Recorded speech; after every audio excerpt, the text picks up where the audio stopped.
Hello everyone, welcome to the Luxemburg Grand Prix, also known as the German Grand Prix. It's going to go on a pole with Ventura P2. For the rest we've got Iron Babanus, Sebastian Campo, Zane, Racket Crumpley, Cable, Ravo, Willie the Dragon Sonic, and Nolika Magic, and Pizzerra round off the top half.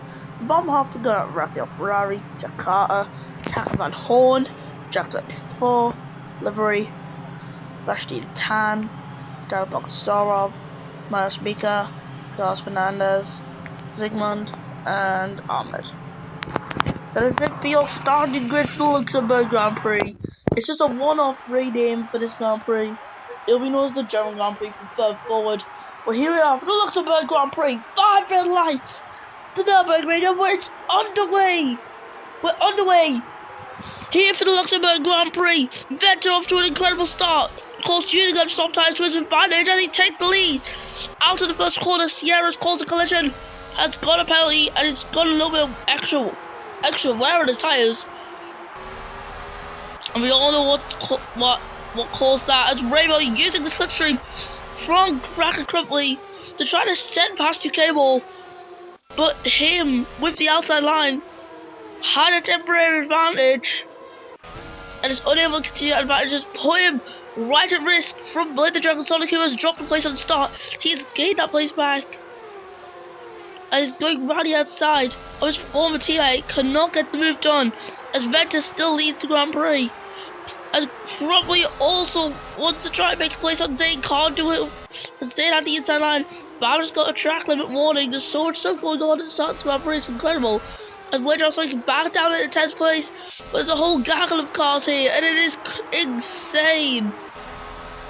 Especially for Sebastian Campo on the hard tyres. And he sends it on Iron Babanus and takes third place.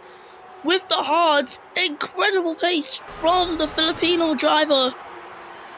As Iron Babanus sends it down the inside of the first of second bank corners on this circuit. And it's hard to commentate these cars here. It's hard to do this. As Babanus fighting Crumpley. Crumpley does an incredible switchback to take 4th place off of his rival. And Gregor really needs his P2 that he's currently in. But Zane is back ahead of him. And Venter will be feeling comfortable with the gap. To everyone else, virtual safety cars out. It's Sierra who's out of the race. Into the wall. Lamborghini day has went from bad to worse, and that is not what they needed. But that will benefit Venter, as there will be a lack of DRS for Grigorov, as it's a virtual safety car. DRS cannot be deployed, and as a result, JD Venter is safe for a little longer, which could give him the advantage he needs.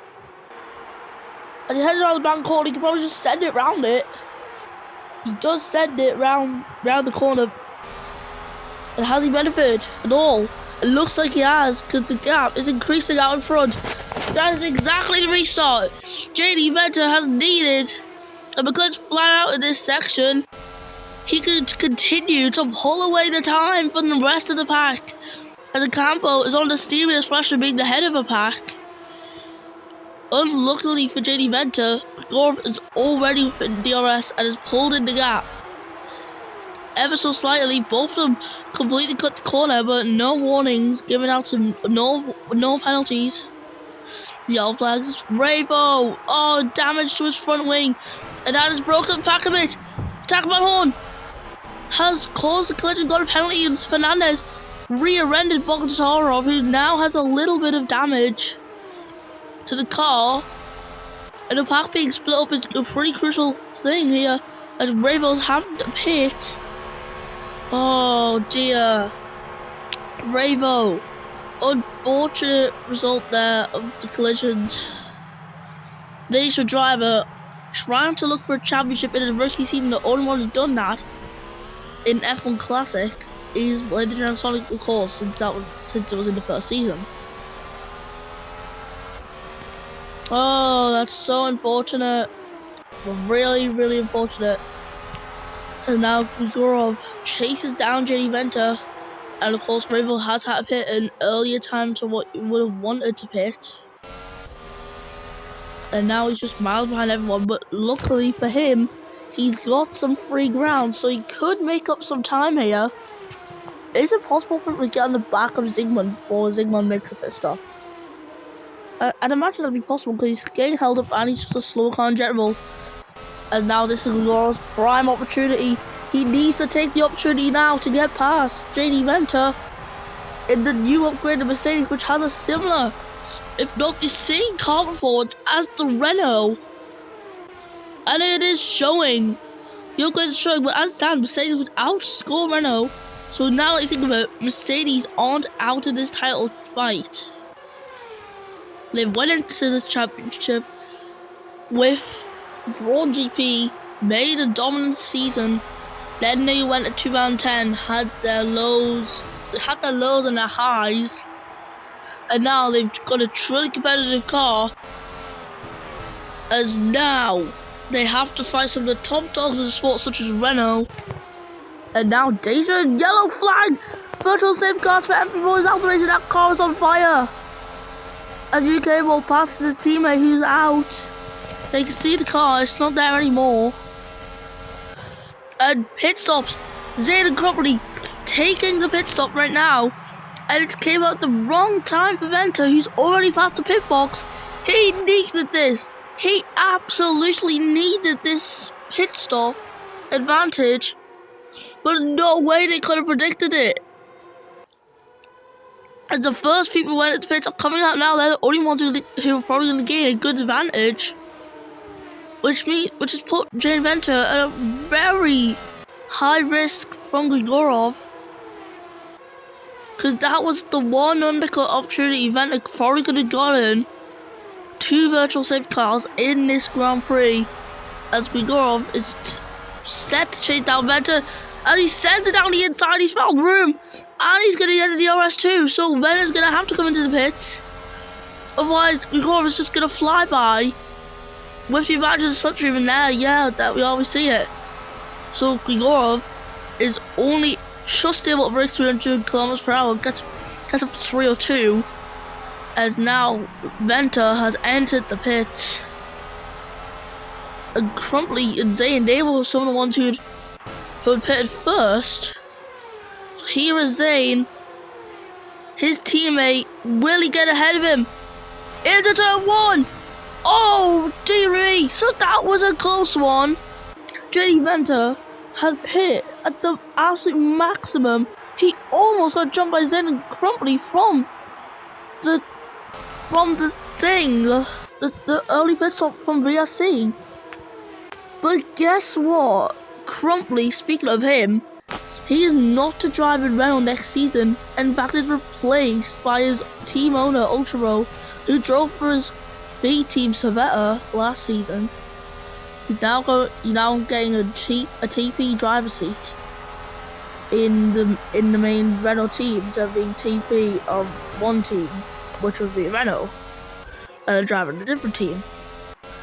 So yeah, now we truly get to see some action, some real pit stops as UK Ball dives into pits, but just hooks onto softs, and UK Ball has not affected the stop of Leather Dragon Sonic. What about Jack Carter? No, he's too far away, plus he has his pit box before the Toyota pit box. There's softs on for UK Ball as he leaves his pit box, as does Jack Carter. And Grigorov needs to pit soon. Otherwise, he's at risk. He's already been undercut by J.D. Venter, who's pulled in enough time.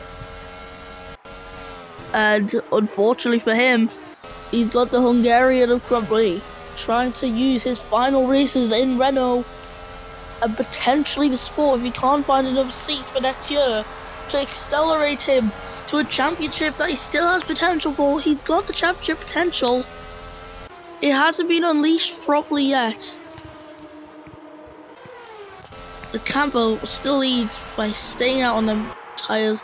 And Babinus comes in for Dacia onto some soft, but it looks for yellow flag. Second race Mika. He's at the wall. As UK ball comes behind, he's slowed down a little bit. Yellow flag still out there, but they're not. The incident's been cleared because Mika has now got back on the track and is racing properly again. And yeah, Venter's gained an entire 4 seconds, maybe 5 on Grigorov, just by doing that pit stop. Of course, Grigorov on better tyres, which are also fresher tyres as well. That's going to benefit him a lot. Venter just needs to keep it calm. He's yet to get a win. He started out in Toro Rosso, moved to Mercedes, and he's been doing a similar performance to his teammate. He just hasn't been able to find that extra pace that his teammate has found in certain races. But now with a car like this, it is certainly possible to win. And oh, it's Blade Down Sonic, the Dragon car in P2 right now in the championship. Well, in the constructors, sorry, just to specify. Yeah, front wing damage, and guess what? They are new tyres. They've only been on for a few laps. So into pits come Blade Down Sonic, he might have to do another stop, you know.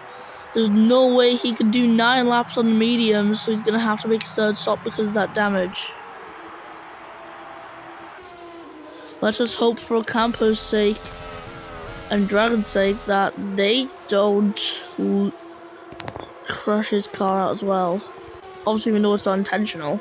Also, we've seen them touch markers on the screen. Yeah, it's just people moving hairs for the screen. Like, I don't know why they're there. Could be for my jacket, I don't know.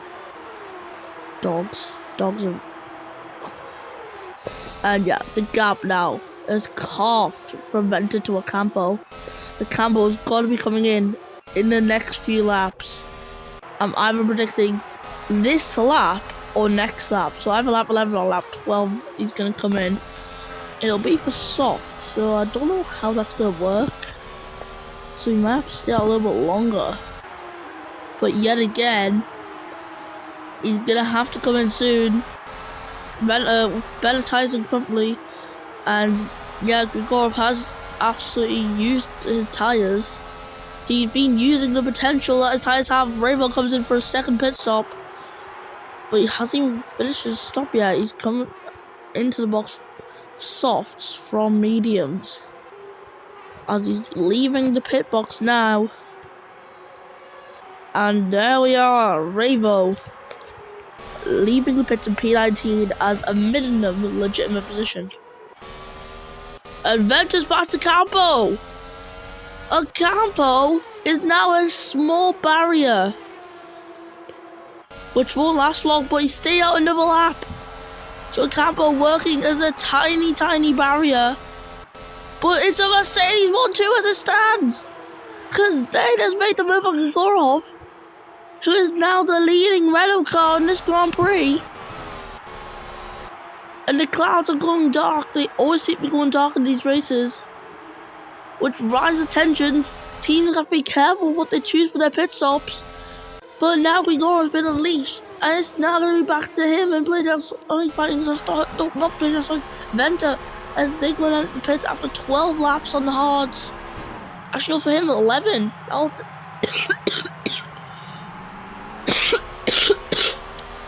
sorry. But yeah, that was after 11 laps on his hards. Ocampo has at maximum another lap left on them tyres. What tyres did Dingman go? He went soft, so we're gonna watch Ocampo. As yeah, Ocampo's in. Ocampo pulls in pits, expected. As Zayd also enters the pits, he's on to softs. Ocampo's going on to softs too. Let's see, you have to do laps 13, 14, 15, 16, 17, and 18. That's 6 laps of softs. Could he do it? Now I think about it, he could. As Grigorov has found his opportunity down the inside, and he's got the move on Venter here in Luxemburg for the Luxembourg Grand Prix. What a move! A crucial move indeed. Which means Venter needs this DRS, which he has got. But he needs it to be a bit more efficient for him. It was an ERS upgrade, Mercedes got, not DRS. We don't have them. He needs the DRS to be better than this if he wants this thing to work out. Because now Grigor's tires are going off. Venter's going off. If Venter though can stay relatively close to Grigorov, he can go to the softs and then charge after Grigorov. This is assuming they pit at the same time. Grigorov could not get an undercut of Venter if Venter wants a chance to win this race. Because the undercut would give an insane advantage. And that's Ravo out of the race, and that is just making his day even worse. If a driver has a bad day, it then goes to worse with a crash. And people are pitting already. Cable's one of them. But like mediums, getting a bit of an advantage. Most of the advantage that you get from VSC. And I'm not gonna lie, I'm impressed with Venter. He's maintained the gap and he's only lost he's maintained the gap at a relatively close interval. So in fact, he's done what he needs to do on this lap. And Grigorov stays out! Grigorov stays out and Venter comes in. This could be his chance. As he's applying soft tyres to the car. Crumpler comes in. Venter comes out. And now Crumpler comes out. And this could easily gift the win to him. Because there's no way Grigorov, Bablis, Zane, no way they can master the end. But Ocampo! Oh, we forgot about him! As Venter comes out just behind Ocampo. But think about it, Ocampo, with the hard to soft strategy, has the tyres to go at the end. He is definitely going to the end unless he crashes into the wall. Which it means Ocampo and Venter look to be the main ones for this race. Unless Grigorov can pull off a miracle here at the end of this race. And there we are, DRS for Venter. Round the outside, activating DRS, keeping it in. Grigorov's into the pits, you can see on the map we slow down, he's in the pits then. As Venter sends it. I'm surprised, everyone gets a bunch of penalties at this track, but this time we've got 4 drivers penalties, one of them is out. And that means Venter leads. Well, no, he leads Grigorov, as yeah, Grigorov has lost time. He's being jumped by Venter and Ocampo. And oh, it's Zane! With Zane on fresher tyres! If he stays out, this could easily deny his teammate the chance of victory. I don't know what I thought when I saw his tyres, I thought they were old. I thought they were old tyres for some reason, I don't know why.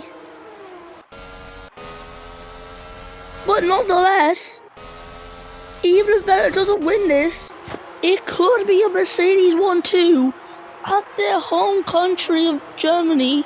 Although it is the Luxembourg Grand Prix, it's still their home race because we are in Germany after all. Yellow flags! It's Grigorov as Crumpler looked to get past but somehow can't. It's the yellow flag stopping him from getting past his Babris. Penalty for track limits! Luckily for him, Bledger is quite a while down the road. And the gap between the top two, it's closing. It's 1.8 seconds, but there's 2 laps to go. I don't think Zane's going to be giving up. He's going to try his best.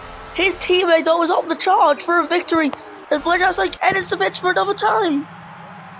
I don't know why I've done that. He could have done 2 laps, but yeah, that puts Ferrari into the points paying positions. If Bogdasarov can close in a bit, he can gain an advantage from tackle van Horn's penalty and potentially score even more points for Williams Toyota. Look at that gap. It's less than a second. It's less than a second as we head on towards the final lap of the race. It's looking to be a Mercedes victory, but which Mercedes could it be? As Vettel abusing that DRS down the straight, almost reaching 230 km per hour by the looks of it. We're gonna have to watch this battle until the end. Because will it be Zane's second Grand Prix this season? It's Bogdassarov! Oh, points chances are gone. But which Mercedes will it be? Will it be Zane clinching a second victory this season? In fact, it will be a second in a row. Or will it be Venter claiming a first win of all time? Zane would really love this win, but Venter would love it more. There's nothing better than a first win. But time's running out. Will Venter send it? He doesn't. Would the team orders in place or not? Because Venter is just behind his teammate. Round the final corner, really. And I think it's run out. I think time's run out for JD Venter. Because Zane will take a second win in a row, but it's a Mercedes one too to end it off. And the Campo just missed out on the podium. Yellow flag sector 3. I don't know what it's for. It looks to be a Toyota. I think it's the UK one, I think. Yeah, it is. Yeah, it's damage. And as a result, we'll get P9 on the virtual safety cars out for Vashti and Tan, who's crashed. I'm speechless. This race was incredible. Bogdassarov will get P11. Ahmed, P12, a really good finish for Audi, who are still lacking upgrades from Vashti and Tan. Incredible result. And Marvelous, wow, I just can't believe it though. P6, 5-second time penalty, but 8 seconds from the lead to 23 seconds from the lead. Yeah, it's Mika, last place. What a race. What a race we just had there. Zane, your winner today. We have Venter in P2 and Grigorov in P3. And that was it on the same 1-2. That's exactly a result Mercedes needed. And could they be in the title championship fight? I mean, title championship fight, that makes no sense. Could they be in the constructors fight? Well, as time is running out of the season, we'll find out in the next few coming races. I make no sense today. Hey, let's listen to Malaysian national anthem, everyone.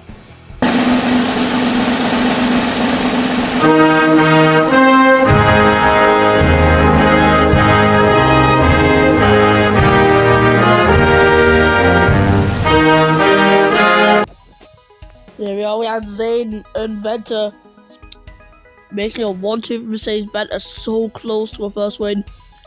Literally 0.199 seconds off, so essentially just 2/10 off for a first win. We got around off the podium, but Ocampo so close. But we know Zane and Ocampo are definitely some pretty good championship contenders here. Someone we never actually expected. They're probably P5, they're Bablis, Tak Van Horn, Malik and the Magic finally scoring some points. UK Ball, Ferrari, Dale Bogdassarov, Ahmed, Jack Carter, Blake Jack Sonic, Livery, Fernandez, Zygmunt, Mika, there are Vashti and Tan, Ravo, and before and Sierra, who all retired from the race. So, wow, what a Luxemburg Grand Prix we have just had. I can't wait to see you in the next race. So yeah, I hope you've all had a good day, and we'll see you in the next one. Goodbye.